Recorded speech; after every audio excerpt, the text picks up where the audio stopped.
Queensland, Australia, November 24, 2025.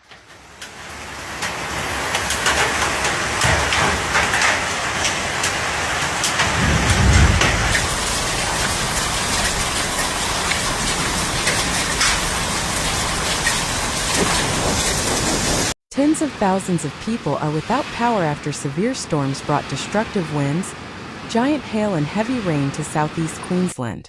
The Bureau of Meteorology said there were reports of hail between 6 centimeters and 8 centimeters falling at Tamrookum, Coombabah and Mount Tamborine. Hailstones up to 9 centimeters in diameter also hit the Gold Coast. Very dangerous thunderstorms are moving into the southern and eastern suburbs of Brisbane, with giant hail already observed.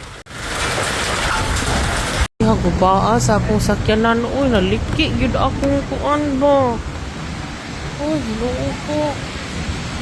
Damaging to destructive winds are also possible, the BOM said on Monday afternoon.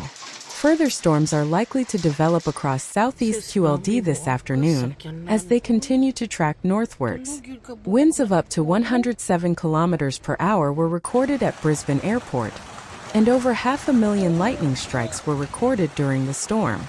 BOM meteorologist Dean Naramore said the thunderstorms would continue on Tuesday, with a severe weather warning in place for northeast NSW and southeast Queensland.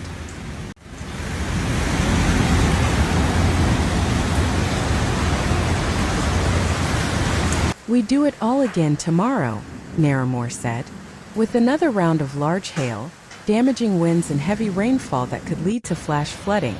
That threat extends a fair way inland as well on Tuesday. Justin Coomer from Energex told ABC Radio that more than 138,000 customers had lost power across southeast Queensland.